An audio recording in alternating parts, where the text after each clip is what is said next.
नमस्कार दोस्तों, स्वागत है आपका फिर से हमारे इस ऑनलाइन प्लेटफॉर्म पर। आशा करते हैं आप लोगों को हमारे ये वीडियोस जो भी हैं पसंद आ रहे होंगे। बात कर रहे थे हम क्लास 12th के राजस्थान बोर्ड की क्लास 12th के इंग्लिश के सब्जेक्ट को लेकर, और हमारा जो पिछला वीडियो था उसके अंदर हमने एक नया पॉइंट शुरू किया था, that was notice writing.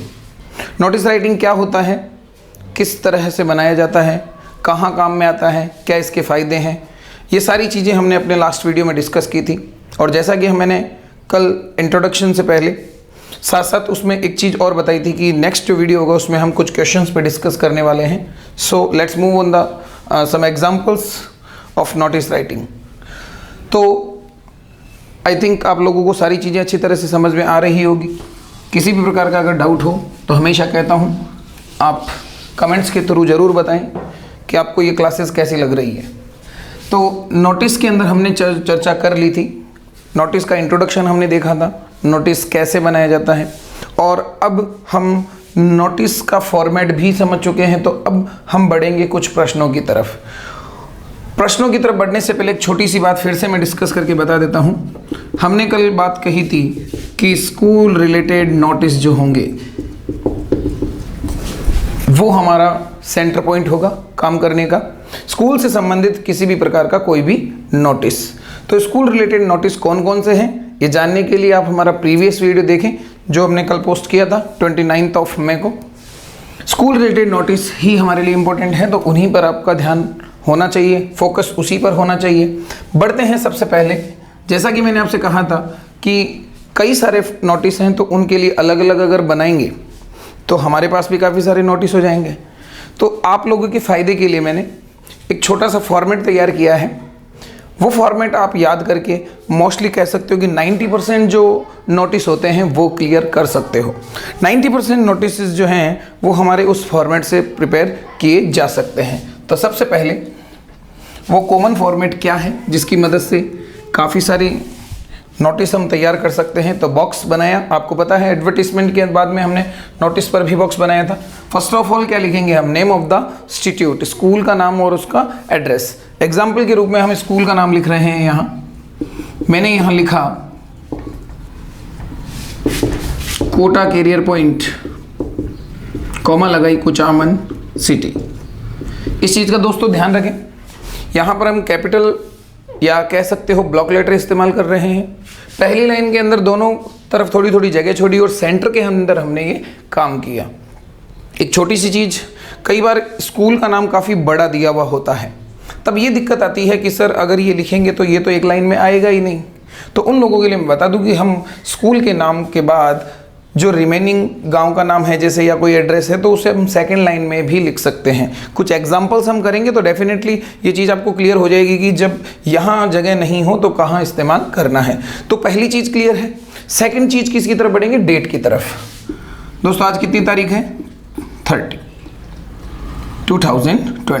30 May 2020, comma use की है मैंने। उसके बाद में ये सेकेंड लाइन का काम है। थर्ड लाइन की बात करते हैं। थर्ड लाइन के अंदर सेंटर के अंदर हमने क्या लिखा, notice. Is it clear. Notice के बाद क्या है, heading name, name of the heading. यहां मैं एक बार लिख देता हूं हेडिंग। आप इसे हेडिंग मैंने यहां लिखी है। हेडिंग की जगह अगर आप चाहो तो टॉपिक नेम भी लिख सकते हो, whatever you want to write. मैंने यहां लिख दिया टॉपिक नेम। मुख्य कौन सी बात है जिसके बारे में आप लोगों को कोई सूचना देने जा रहे हो, तो यहां पर आएगा हेडिंग या टॉपिक नेम। फिर से बता दूं, स्कूल का नाम, गांव का नाम, तारीख, नोटिस अंडरलाइन किया, इसको अंडरलाइन नहीं करना है टॉपिक नेम को। ये कहाँ से मिलेगी, ये क्वेश्चन से मिलेगी हमें। इसके बाद में मान लीजिए हमारा जो नोटिस है, क्योंकि स्कूल रिलेटेड नोटिस की बात कर रहे हैं और ज़्यादातर नोटिस किसके लिए इशू किए जाते हैं, स्टूडेंट्स के लिए। तो स्टूडेंट्स को ध्यान में रखते हुए ये चीज़ मैं लिख रहा हूँ, ध्यान दिए ना। मैंने यहाँ लिखा all the students are hereby informed, I think आप लोगों को क्लियर हो चुका होगा, informed that ये वाला program is going to be celebrated oblique played oblique or organized in our school campus on such date. यहां दोस्तों ध्यान रखना, डेट लिखेंगे जिस दिन प्रोग्राम होगा, और यहां पर name of the program, name of the program. तो कैसे शॉर्ट में लिख दूं, आई थिंक आप लोगों को दिखाई देगा जरूर, प्रोग्राम का नाम। ये चीज हमें क्वेश्चन से लिखनी है। यहां से लेकर यहां तक का काम कंटिन्यू रहेगा, तो यहां आने के बाद आपको फुल स्टॉप लगानी है, बाकी पैराग्राफ फिलहाल चेंज नहीं करना है। क्या इसका हिंदी अर्थ है वो आगे बढ़ते हैं, पहले आप इसको पूरा कर लो। आगे मैंने लिखा the interested students for this program. लिखो तो ठीक है, नहीं लिखो तो भी चल जाएगा। मैं give their names to the अंडरसाइंड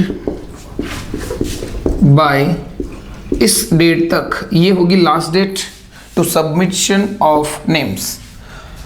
किसी भी प्रोग्राम में नाम देने की अंतिम तारीख। मैं इसको पूरा डिस्क्लोज करूंगा आप लोग। यहां पर हमने फिर पैराग्राफ चेंज किया है, एक लाइन का ब्रेक दे दें यहां पर ताकि अच्छा लगे, और लास्ट के अंदर हमने लिखा नाम और पद, नेम एंड पोस्ट नेम कह सकते हो, डेजिग्नेशन कह सकते हो उस व्यक्ति की जिसने इस नोटिस को क्या किया है, इशू किया है। तो फिलहाल आप लोगों के सामने एक फॉर्मेट पड़ा है, इसे आप कॉपी में नोट कीजिए और साथ साथ आप सुनते रहिए इसका हिंदी अर्थ क्या होगा। हम 1 बाय 1 एक एक वर्ड पर डिस्कस करने जा रहे हैं। तो स्कूल का नाम और गांव के नाम में किसी को कोई प्रॉब्लम नहीं है, दूसरी लाइन में डेट में प्रॉब्लम नहीं है, नोटिस हेडिंग में प्रॉब्लम नहीं है, मेन जो टॉपिक का नेम है उसमें भी प्रॉब्लम नहीं है। नेक्स्ट जो लाइन है यहाँ से ध्यान दें, यहाँ से मैं हिंदी अर्थ बता देता हूँ। ऑल द स्टूडेंट्स, सभी विद्यार्थियों को, आर हियर बाय इन्फॉर्म्ड। अब यहाँ पर एक वर्ड आ रहा है हियर बाय। हियर बाय का हिंदी अर्थ क्या होता है, वैसे तो इसका हिंदी अर्थ होता है एतद द्वारा। अब ये एतद द्वारा का मतलब क्या है, इसके द्वारा। अब समझने का प्रयास करें कि सभी विद्यार्थियों को इसके द्वारा, इसका मीनिंग इस नोटिस के द्वारा इन्फॉर्म किया जाता है। सभी विद्यार्थियों को यह सूचित हो या विद्यार्थियों को सूचित किया जाता है कि ये वाला प्रोग्राम, यहां प्रोग्राम का नाम हम लिखेंगे, बता दूंगा मैं, अब क्वेश्चन करेंगे जैसे जैसे। ये वाला प्रोग्राम जो है is going to be, is going to का यूज कब किया जाता है, नियर फ्यूचर को रिप्रेजेंट करने के लिए कि ऐसा कोई program is going to be, होने जा रहा है। क्या, या तो उस प्रोग्राम को हम क्या करेंगे, सेलिब्रेटेड, जैसे जयंती वगैरह हो, यहाँ जयंती आ गई, गांधी जयंती, क्या करेंगे, गांधी जयंती को मनाएंगे, तो मनाने के लिए सेलिब्रेट यूज करते हैं। अगर मान लीजिए आपका कोई मैच वगैरह है तो भी ये काम में आ जाएगा फॉर्मेट। कैसे, हम उसमें लिखेंगे all the students are hereby informed that a cricket match. तो एक क्रिकेट मैच, क्या क्रिकेट मैच को मनाया जाएगा, नहीं, क्रिकेट मैच को खेला जाएगा। तो ऑब्लिक में है या तो सेलिब्रेटेड या प्लेड, या फिर क्या लिखा है, ऑर्गेनाइज्ड। सेलिब्रेट का अर्थ है मनाना, प्लेड का मतलब है खेलना, और ऑर्गेनाइज्ड का मतलब आयोजित करना। ये वाला प्रोग्राम जो है आयोजित होने जा रहा है इन अवर स्कूल कैंपस, हमारे विद्यालय प्रांगण के अंदर, ऑन, इस तारीख को, यानी कि हमारे विद्यालय में ये जो प्रोग्राम है वो इतनी तारीख को मनाया जाएगा।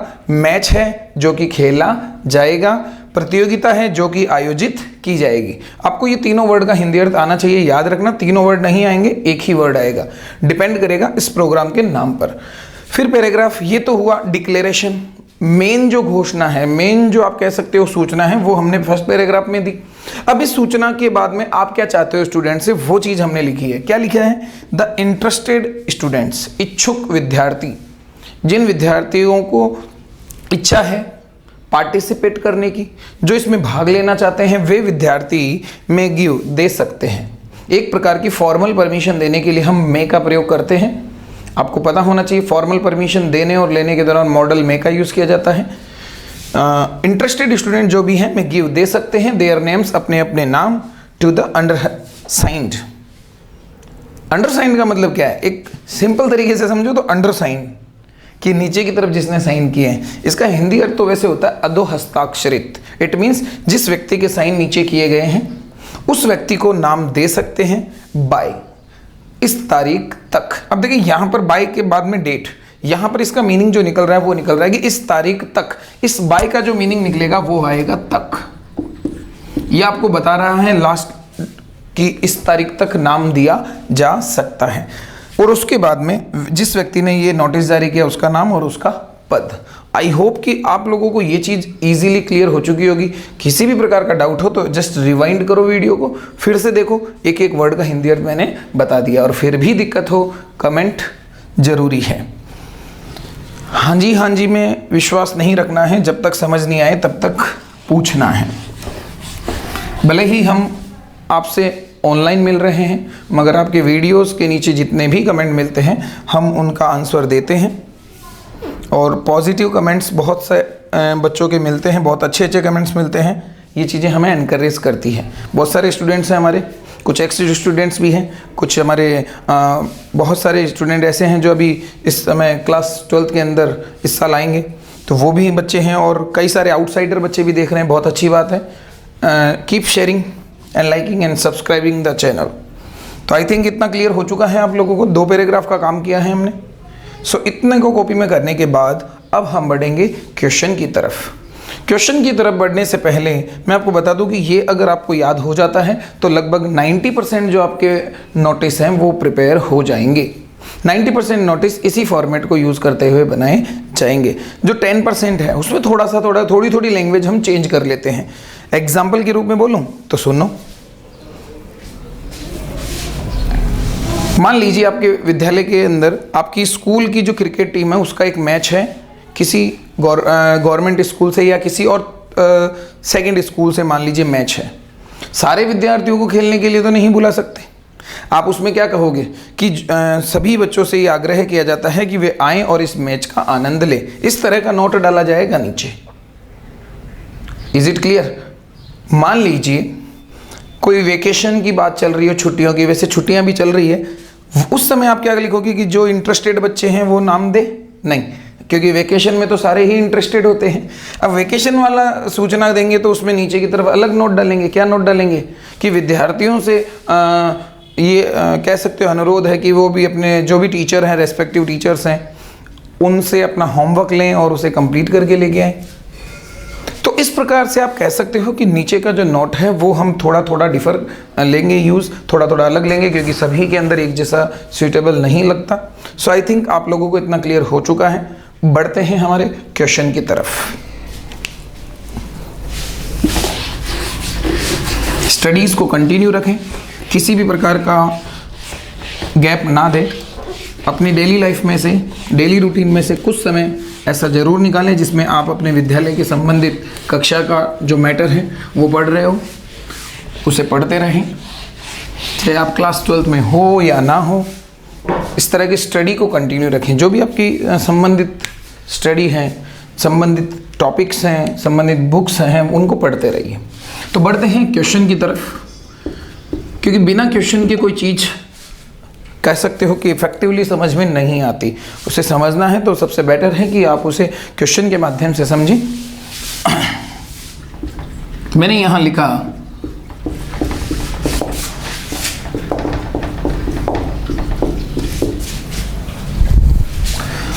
You are the director of SVM Public School,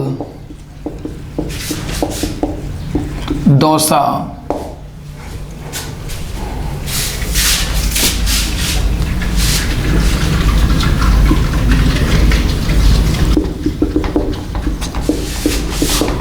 Write a notice informing the students about Gandhi जयंती।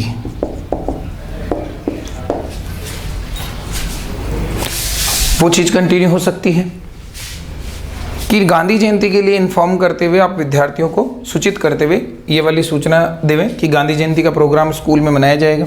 अब आगे की चीज़ हमें नहीं दी हुई, ये सब चीज़ें हमारे ऊपर डिपेंड करती हैं। तो चलते हैं इसके आंसर की तरफ। तो आपको पता है कि आंसर का नोट हम लगाएंगे। उसके बाद में हमने क्या किया, एक बॉक्स प्रिपेयर किया। फिलहाल मैं इसको इसी तरह से इतना ही ले लेता हूँ। फर्स्ट ऑफ ऑल क्या लिखेंगे, दिमाग के अंदर तुरंत गूंज जाना चाहिए कि सर फर्स्ट ऑफ ऑल हम लिखेंगे स्कूल का नाम जो कि गिवन है। कौन सा है? SVM public school Dausa. तो मैं यहाँ लिख देता हूँ कैपिटल ब्लॉक लेटर के अंदर SVM public school Dausa, DAUSA। जगह बची हुई है थोड़ी, ठीक है, कोई दिक्कत नहीं। बड़ा नाम भी लिखेंगे ताकि आपको क्लियर हो कि उसमें क्या किया हमने, कोमा लगाएंगे, सेपरेटर का काम दे रही, अल्प विराम कोमा इस्तेमाल की, सेकेंड लाइन डेट। अब एक चीज़ छोटी सी मैं बता दूं कि आप अपने इस फॉर्मेट को थोड़ा सा इम्प्रेसिव करने के लिए डेट के ऊपर और नीचे दोनों तरफ आप एक लाइन खाली छोड़ सकते हो, और छोड़े भी ताकि थोड़ा सा अच्छा लगे, टॉपिक अलग अलग होना चाहिए। नॉर्मली ये होता है साधारणतः स्कूलों के अंदर जब नोटिस इशू किए जाते हैं तो नोटिस कोरे पेज पर होते हैं, एक ब्लैंक पेपर होता है विदाउट लाइन वाला जिस पे कोई लाइनें नहीं होती, तो ऐसे में स्पेस जरूरी है ताकि कोई भी चीज़ मिक्सड अप ना हो। तो यहाँ आप डेट के ऊपर और नीचे दोनों तरफ एक एक लाइन खाली छोड़े। बढ़ते हैं डेट की तरफ, तो यहाँ भी कोरा पेज ही है, तो उस हिसाब से मैंने आपको ओरली मौखिक रूप से बता दिया है। अब गांधी जयंती हम मनाएंगे, एक उदाहरण है, अभी चल रहा है मई का मंथ, गांधी जयंती आती है 2 अक्टूबर, 2 अक्टूबर को गांधी जयंती आती है, तो क्या अभी सूचना दोगे? नहीं, जब जयंती होगी उससे पहले, तो डेट उसी हिसाब से डालें। मैंने यहाँ डाल दिया, मान लीजिए अक्टूबर के अंदर है तो आप 5 दिन 6 दिन पहले प्रोग्राम से पहले लोगों को सूचित करें, बच्चों को सूचित करें। मैंने यहाँ लिख दिया 25, कौन से महीने की, अक्टूबर में है, सितंबर में यहाँ लिख देता हूँ 2020। थर्ड लाइन के अंदर हमने क्या किया, बीचों बीच क्या लिख दिया, नोटिस, अंडरलाइन कर दिया। उसके बाद में हमने लिखा गांधी जयंती। अब देखिए इसको आप लिखना चाहो तो इस तरह से भी लिख सकते हो, और चाहो तो पूरा ब्लॉक लेटर लिख सकते हो, दैट हैज़ नो इशू, इसका कोई इशू नहीं है। आप इसको पूरा भी ब्लॉक लेटर के अंदर लिख सकते हो, कोई इशू नहीं है, कोई दिक्कत वाली बात नहीं है। Is it clear now? और अगर लिखना चाहो तो जैसे हेडिंग है ये हमारी, तो मैंने यहाँ लिख दिया गांधी जयंती। सो आई थिंक इतना क्लियर हो चुका है। अब हम बढ़ते हैं मेन मैटर की तरफ। वही फॉर्मेट दिमाग के अंदर आना चाहिए। क्या आएगा?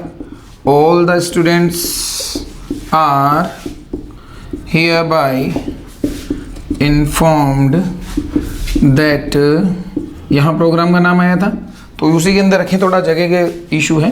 Gandhi Jayanti is going to be, Gandhi Jayanti को किया जाएगा क्या? 3 वर्ड थे, प्लेड, ऑर्गेनाइज्ड और सेलिब्रेटेड। गांधी जयंती को क्या करते हैं? गांधी जयंती आयोजित नहीं होती। गांधी जयंती को खेला जाएगा? नहीं, ऐसा भी नहीं होता। जयंतियों को हम सेलिब्रेट करते हैं, तो क्या वर्ड लिखेंगे? Gandhi Jayanti is going to be celebrated. ध्यान रखना, पैसिव कंस्ट्रक्शन आ रही है, गांधी जयंती को मनाया जाएगा, इसलिए यहाँ पर टू बी प्लस वर्ब की थर्ड फॉर्म इस्तेमाल की गई है। तो Gandhi Jayanti is going to be celebrated in our school campus, विद्यालय प्रांगण में मनाई जाएगी ऑन, इस तारीख को। यहाँ पर हम क्या लिखेंगे? 2 अक्टूबर 2020। यहाँ पर हमने मुख्य घोषणा कर दी है इसके बारे में। अब आप क्या चाहते हो? मैंने यहाँ लिखा द इंटरेस्टेड स्टूडेंट्स। यहाँ पर एक छोटी सी बात बता दूँ, ये इंटरेस्टेड की स्पेलिंग पर थोड़ा सा फोकस कीजिए। कई बच्चे जल्दबाजी में इसको गलत लिख देते हैं, मैं आशा करता हूँ आपका अब गलत नहीं होगा। INTERESTED,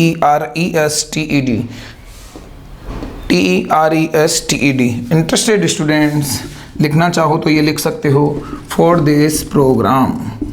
इस प्रोग्राम के लिए जो भी इंटरेस्टेड बच्चे हैं वो बच्चे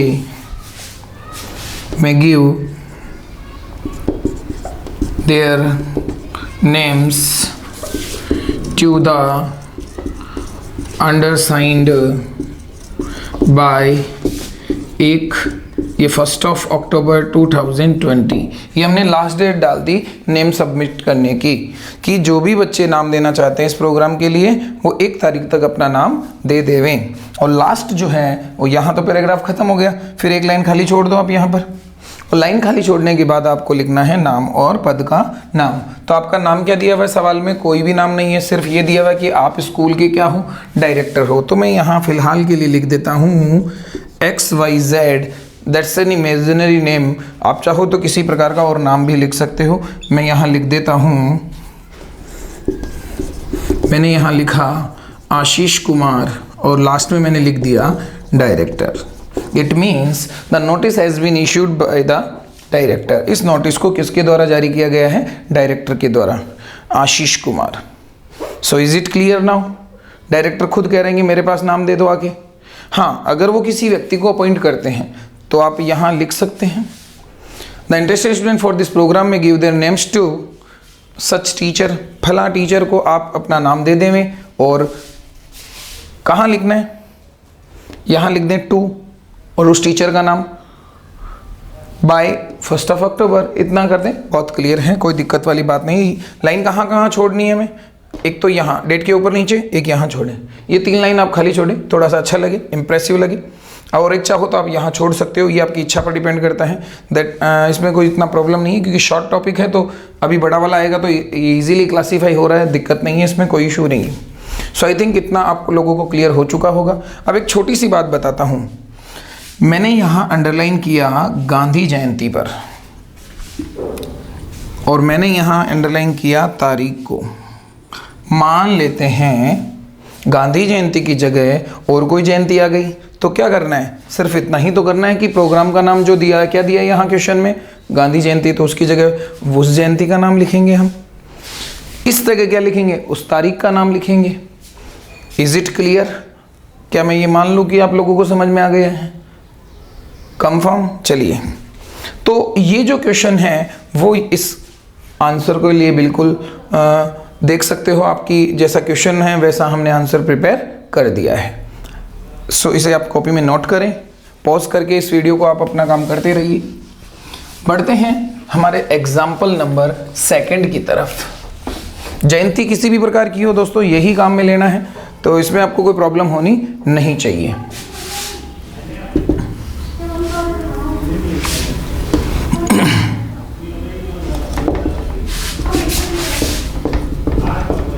As the principal of Kautilya Senior Secondary School, Alwar,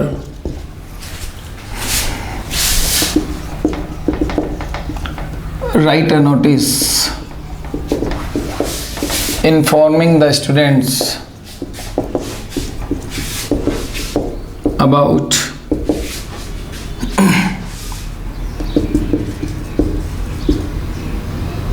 Teachers Day celebration।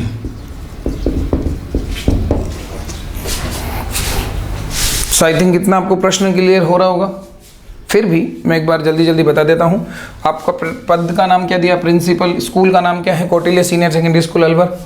आपको एक नोटिस बनाना है, इन्फॉर्म करना है विद्यार्थियों को, किसके बारे में, टीचर्स डे के बारे में। आपको पता हो तो टीचर्स डे कब बनाया जाता है, कब मनाते हैं हम, सेलिब्रेट करते हैं ना, 5 सितंबर को। और किन की याद में मनाया जाता है, आई थिंक क्लियर हो आपको, doctor Sarvepalli Radhakrishnan. Teachers day शिक्षक दिवस के रूप में हम ये प्रोग्राम मनाते हैं। SVM public school Dausa. अब देखिए दोस्तों, इसको हम चेंज करेंगे हमारे नए क्वेश्चन के अनुसार। सो अब आपका ध्यान नए क्वेश्चन की तरफ होना चाहिए। डेट वगैरह जो भी है वो सारी चेंज हो जाएगी, फॉर्मेट वगैरह जितना भी है चेंज हो जाएगा।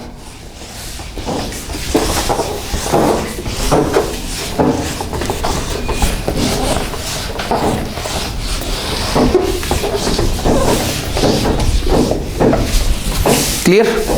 चलिए जल्दी से हम इस प्रश्न का आंसर प्रिपेयर कर लेते हैं।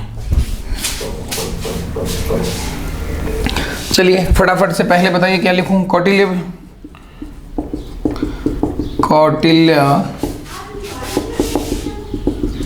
Senior secondary school. यहाँ दोस्तों देखिए फटाफट से मैंने आपका डाउट क्लियर कर दिया है कि स्कूल का नाम हमारे फर्स्ट लाइन में आ चुका है, और अब अगर अलवर लिखेंगे तो लाइन टच कर जाएगा। हमें लाइन टच नहीं करनी है, दोनों तरफ लगभग नापने की भी जरूरत नहीं है। अब क्या करेंगे, अलवर लिखना है हमें। कहाँ लिखें, यहाँ लिखें नहीं, कहाँ लिखना है, इस नाम के जस्ट सेंटर का काम में ले और यहाँ लिख दें अलवर। अब एक सवाल और गूंज रहा होगा दिमाग में कि अगर स्कूल का नाम ही काफ़ी लंबा हो और वो भी नहीं आया पूरा, जैसे अपने स्कूल का नाम है Kota career point science education, हाँ या फिर Kota career point senior secondary school अगर हम लिखते हैं तो काफ़ी लंबा चला जाएगा। तो अगर स्कूल का नाम भी अगर कुछ पार्ट रिमेन रह जाता है तो आप इस गांव वाले नाम के साथ वाले लाइन में ही सेट करें। इट मीन्स ट्राई करें कि कोशिश यही रहती है हमारी 2 लाइन में तो होना ही चाहिए, और फिर भी अगर नहीं हो पाता है तो हम 3rd लाइन भी इस्तेमाल कर लेते हैं जब कंप्लीट एड्रेस नोटिस के अंदर लिखा हुआ होता है। क्लियर है? 2 लाइन में ये काम हो चुका है। 3rd लाइन खाली छोड़ेंगे, 4th लाइन में डेट डालेंगे। तो 5 सितंबर को प्रोग्राम है, मान लीजिए 1 तारीख को आपने ये इशू किया और यहाँ मैंने लिखा 1 सितंबर 2020। अब अभी ये दिमाग विचार ना दौड़ाएं कि सर अभी 5 सितंबर 2020 या 1 सितंबर 2020 तो आई नहीं। ये हम काल्पनिक रूप से काम में ले रहे हैं। ये लीजिए, मैं इसे डैश कर देता हूँ तो ये भी ओके है, कोई प्रॉब्लम नहीं है। इसमें 2020 तो नहीं लिखा सर, कोई दिक्कत नहीं है, छोड़ दीजिए उसे। तो आप इस तरह से भी उसको ब्लैंक करके भी छोड़ सकते हो। चलिए, यहाँ हो गया नोटिस, अंडरलाइन कर दिया। टॉपिक नेम क्या आएगा? टीचर्स डे की बात चल रही है, ये मैंने यहाँ लिख दिया टीचर्स डे। क्लियर है सबको? टीचर्स डे के बारे में सूचना देनी है। याद रखना एपोस्ट्रोफी जो मैंने यूज़ किया है, ऊपर वाली कोमा जिसे कहते हैं विद्यार्थी, एपोस्ट्रोफी का इस्तेमाल मैंने एस के बाद किया है। प्लूरल के साथ यूज़ करते हैं तो हमेशा एस और ईएस के बाद में किया जाता है। ऐसे प्लूरल नेम नाउन्स जिनके लास्ट में एस और ईएस होता है, उनमें अगर पॉजिटिव केस देना हो तो एपोस्ट्रोफी का इस्तेमाल लास्ट वाले एस या ईएस के एस के बाद में किया जाता है। चलिए, नई लाइन से क्या करेंगे? All the students are hereby informed that Teachers Day is going to be, teachers day को क्या करोगे? Celebrated. Very good. Celebrated on, कहाँ किया जाएगा? Celebrated in our school campus on 5 September 2000। यहाँ डैश दिया तो यहाँ भी दे दो। The interested students for this program may give their names to the undersigned by, मैंने यहाँ लास्ट डेट डाल दी 4 सितंबर, फुल स्टॉप करके छोड़ दे। 4 तारीख तक अपना नाम दे दें, लाइन छोड़कर फिर नाम और पद। नाम की जगह मैंने इस बार लिख दिया ABC और पद की नाम की जगह क्या है? प्रिंसिपल। तो ये लो प्रिंसिपल। इतना क्लियर होना चाहिए आपको। द प्रिंसिपल, यहाँ पर द का यूज़ नहीं करना है आपको, द का इस्तेमाल नहीं करना है। तो ABC और प्रिंसिपल ये हो गया आपका क्वेश्चन और ये हो गया आपका आंसर। आई होप कि आप लोगों को ये जो प्रश्न है वो इजीली समझ में आ रहा होगा, और फिर भी कोई दिक्कत हो तो आप डेफिनेटली हमें बताएं। आपके जो भी क्वेरीज होगी, जो भी दिक्कत होगी, आपकी यहाँ पर सॉल्व की जाएगी। तो इसे पॉज करके, हो सकता है स्पीड मैंने थोड़ी फास्ट की हो, तो वीडियो को पॉज करके आप इसे देख सकते हो। तो आई थिंक इतना क्लियर हो चुका है। आज का हमारा इस वीडियो का 3rd जो क्वेश्चन होगा वो हमारा आज का इस वीडियो का लास्ट होगा, और फिर हम अगले वीडियो में आपके पास कुछ और भी नए प्रश्न लेकर आएंगे। तो बढ़ते हैं आज के हमारे लास्ट क्वेश्चन की तरफ। पूरा इरेज कर देता हूं मैं, आप इसे वीडियो को पॉज करें और फिर आप अपने हिसाब से इसको आगे पीछे करके जितना भी आप लिखना चाहो, जिस स्पीड से लिखना चाहो, स्पीड से लिखते रहिए।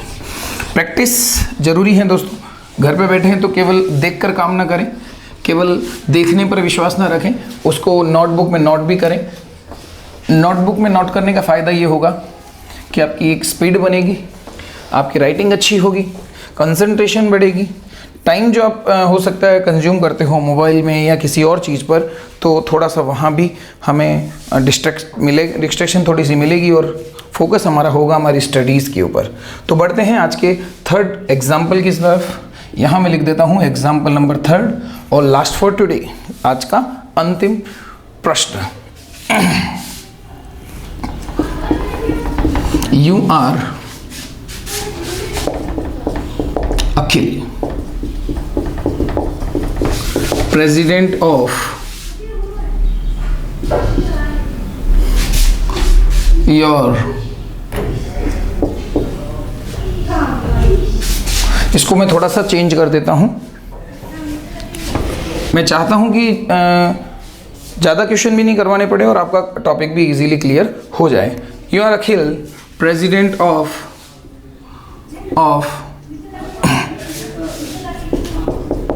Cultural club of your school. तो इतना क्लियर हो चुका होगा। मैं ये वर्ड लिखना चाहता था इसलिए मैंने क्वेश्चन को इरेज करके वापस से थोड़ा एडिट किया है। आपका नाम अखिल है, आप प्रेसिडेंट अध्यक्ष हो। एक प्रेसिडेंट राष्ट्रपति होता है, वो यहाँ नहीं है, स्कूल की बात कर रहे हैं। अध्यक्ष हो आप कल्चरल क्लब के, अपने स्कूल के।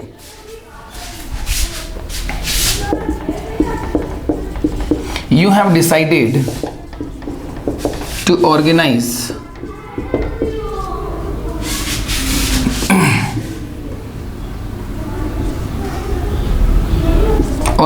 a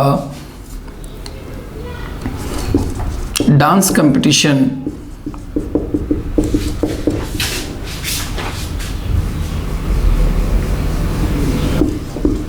write a notice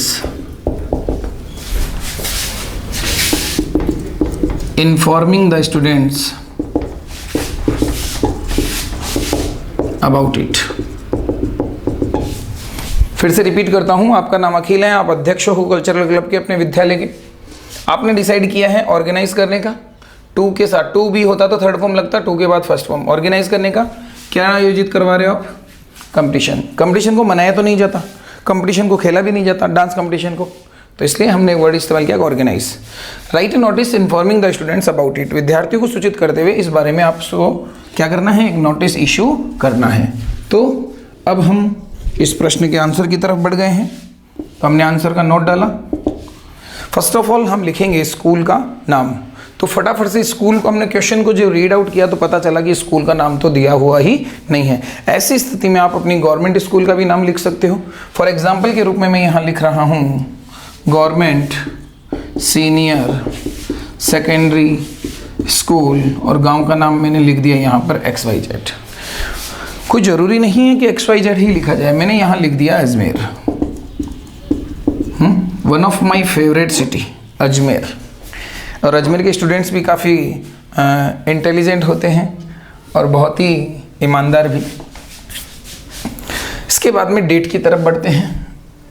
date के अंदर हमने क्या किया? डांस कंपटीशन की बात करते हैं। देखिए टीचर्स डे की बात थी तो फिक्स था कि 5 सितंबर को मनाया जाता है। टीचर्स डे के बाद में गांधी जयंती वाली बात की थी, तब भी फिक्स है कि 2 अक्टूबर को। मगर डांस कंपटीशन तो पूरे सेशन में कभी भी करवाया जा सकता है, तो कोई है।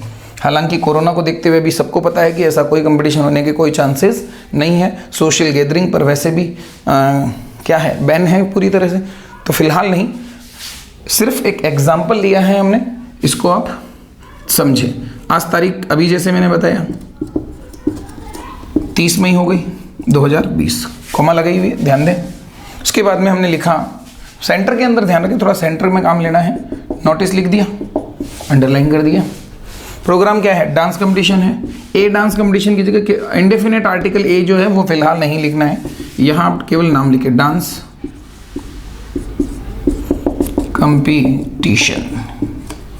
यहाँ थोड़ा चेंज कर देता हूँ, कंपटीशन, डांस की प्रतियोगिता है कोई। चलिए यहाँ पर इस आंसर की तरफ बढ़ते हैं। All the students are hereby informed that ए।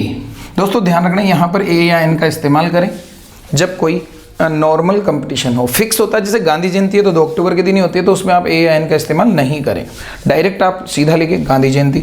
यहाँ पर डांस कंपटीशन है, क्रिकेट मैच है, ब्लड डोनेशन कैंप है, ट्यूर है, तो इस तरह की नाम लिखने से पहले आप ए और एन इंडेफिनेट आर्टिकल जो भी नेसेसरी हो वहाँ लिखें। फिलहाल कौन सा है? ए लिखेंगे हम। That a dance competition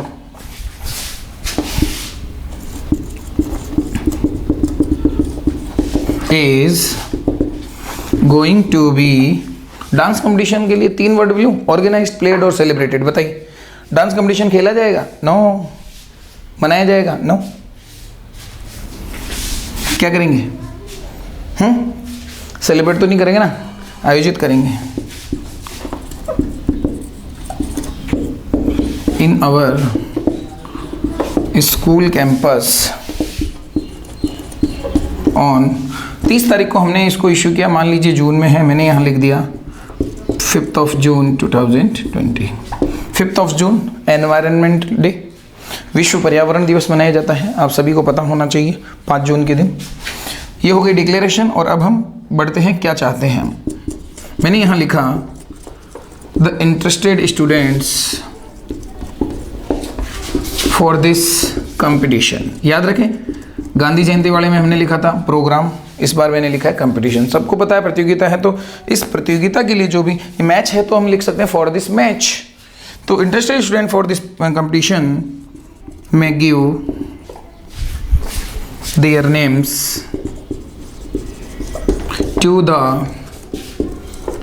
अंडरसाइंड by, कितनी तारीख तक नाम देना है, 1 दिन पहले का या 2 दिन पहले का। मान लीजिए मैंने यहाँ लिख दिया 3 जून तक जो भी नाम देना चाहें अपना नाम दे दें। तो इतना क्लियर हो चुका है 3 जून 2020 तक। इसके बाद में क्या करना है, एक लाइन खाली छोड़नी है, लिखने वाले व्यक्ति का नाम। क्वेश्चन में है क्या गिवन, देखिए फटाफट। क्वेश्चन में है अखिल, लाइन छोड़कर हमने लिख दिया अखिल।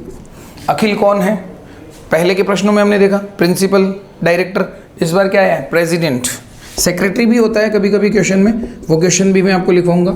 अगर मैं इसको यूं ही छोड़ दूं नाम और पद के बाद में, तो ये माना जा सकता है कि इस स्कूल का ये व्यक्ति क्या है, अध्यक्ष है। परंतु नहीं, हमें दिया है कि आप अखिल हो, प्रेसिडेंट हो आप कल्चरल क्लब के, आप अपने विद्यालय का जो एक कल्चरल क्लब सांस्कृतिक विभाग बनाया हुआ है उसके अध्यक्ष हो। तो आप ये क्लियर यहाँ मेंशन करें। प्रेसिडेंट के बाद में हमने नीचे लिख दिया कल्चरल क्लब। तो 3 लाइन के अंदर काम हो गया। तो आई थिंक ये वाला प्रश्न भी आप लोगों को क्लियर हो चुका होगा। तो दोस्तों ये था आज का हमारा अंतिम प्रश्न। आशा करता हूँ आपको ये सारी चीज़ें समझ में आ रही होगी, और किसी प्रकार की दिक्कत हो तो हमें ज़रूर बताएं। तब तक के लिए गुड नाइट। इस चैनल को सब्सक्राइब करते रहिए, लाइक करते रहिए, आपके थम्स अप निश्चित रूप से हमें एनकरेज करते हैं। Good bye.